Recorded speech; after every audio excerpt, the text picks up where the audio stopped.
哇，不是用我好厉害，用 Trời 仔 ơi.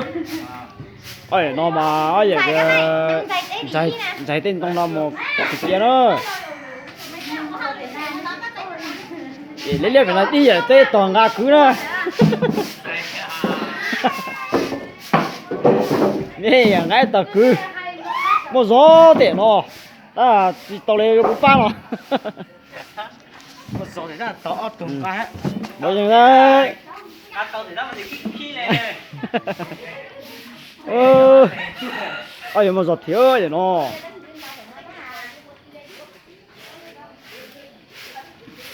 Mà nó lấy ra quần nhà chít chơi. Chia khởi hồ lên mà nè. khởi đánh dưới chưa? Đánh dưới, nhưng mà đánh giò. Mua thế mà. Là trên nào mà nó bé cháy nước trồng không chuyện nó mà. Lên trên nó chỉ mất tạt tới trong nhà đấy bùng nó phát triển nó ra sống cho nó.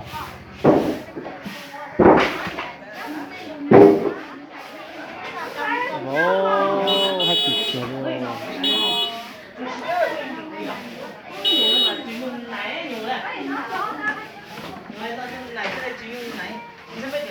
rồi. Nó muốn nó chốt cả con nó á thôi nó. Mà một chụp quang có nó.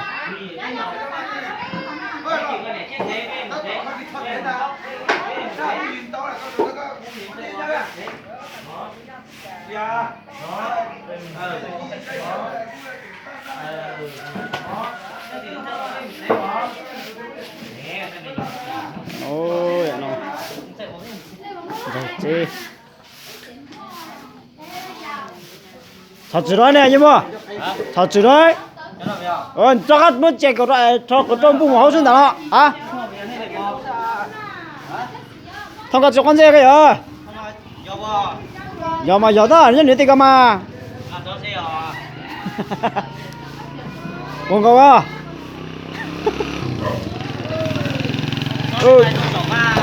Còn là một số vậy nó. Là để thằng nó lột gì?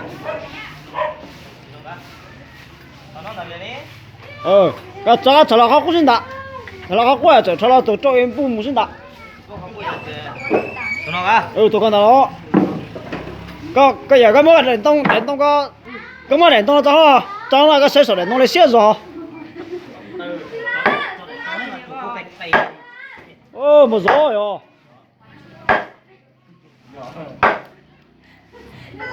Ôi nó. Cho tốt lại, cho tốt khó. À. Để tụi mình nó giao chuyện nó ta, ở Việt chúng nó mà nó ra. Ở Việt bao tiền đen gạo chứ,要不崩来，做装就崩哦。猜对。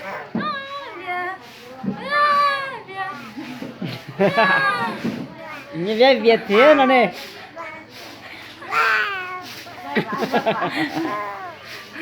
都是来。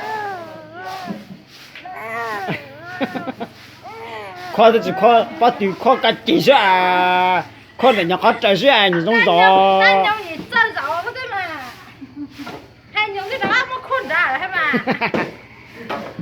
Sao được cơ? Biết việc đó. Tôi thì xa hơn rồi nè. Đó, cái dễ giả bông á. Giờ nó có thiếu chỉ đủ hành ơi, chẳng còn lòng nó chỉ chỉ họ để nó đàn đâu.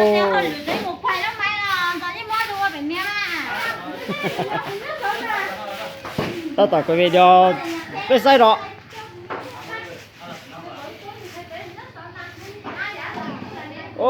Ngắt trong cái trong nó gần nó bị chặt chế bị vô rồi tôi sẽ nó lên chặt tông nữa.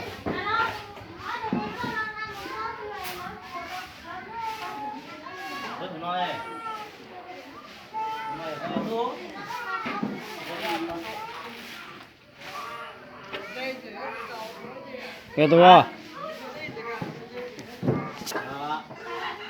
Được không ta chú? Mình sẽ cái tôi tí nó lên trên đó, mình sẽ thấy tôi tí nó, có. má cái đó tiền nó vậy nó nó cái quần luôn à giờ thì ăn nó đó như thế này nhớ tao này tụi tao tụi cái này mấy tụi nó mang gì nó nó mấy tuổi rồi ô cái nó chỉ cho tụi các chỉ biết được các ô biết cái chỉ biết thế bảo tao à tụi nó nhớ nó ta nó ta luôn tao xem nó cái gì xem nó cái sao sao sử dụng cái gì rồi bấm bia ui nó rõ rồi ui cái có bà thấy cái mà cho đến rồi bà thấy cái tầm một tên tròn đây mà sao mày nó quần đó sao mày là cứ chỗ đó mà to tao à giờ thì hắn nói cái tầm cho tên tròn thì cái tròn hả chỉ bỏ cho tên tròn lại tao là mày là quậy tao ăn mà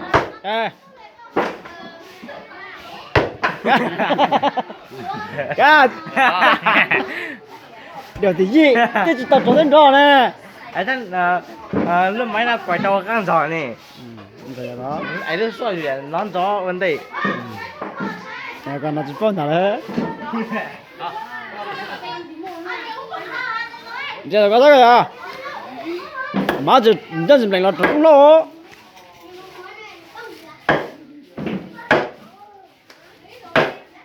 tao luyện số để tao lo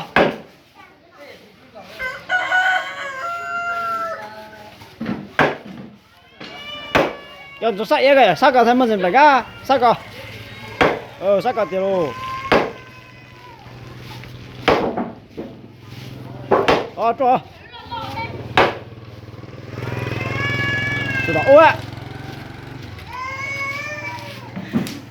tụi mình thì nó giống về việc nó có tí gì nó còn lên cho tao mình nó sợ có mà sẽ tao rồi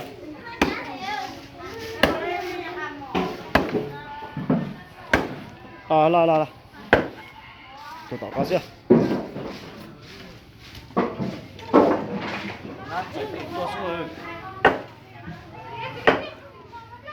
gì chứ sao nó dễ bớt xong anh dễ bớt xong thì tụi nó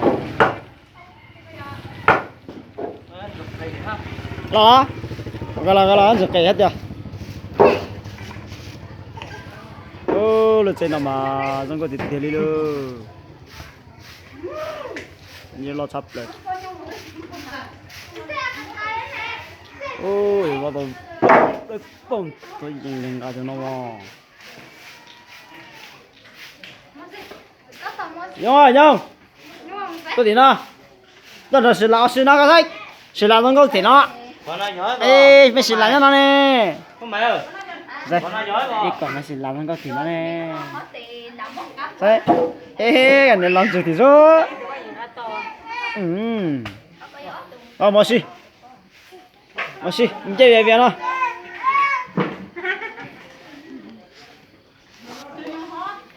ôi nhà gái tên nô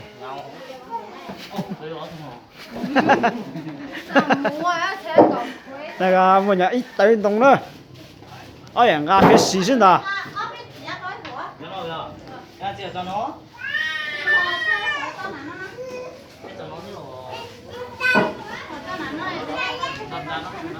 哎，弄过哎喏。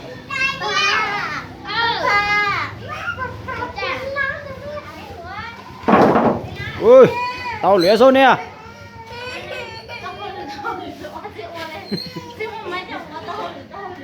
ô bọn có thể tôi dành bọn có thể tôi chơi chỉ sai luôn chiêu mà đấy mà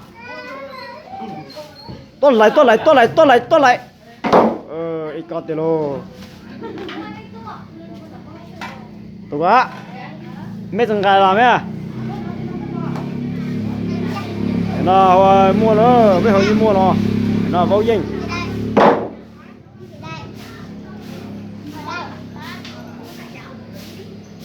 lô thế nó nhìn ta chưa đi nhìn ta chưa nữa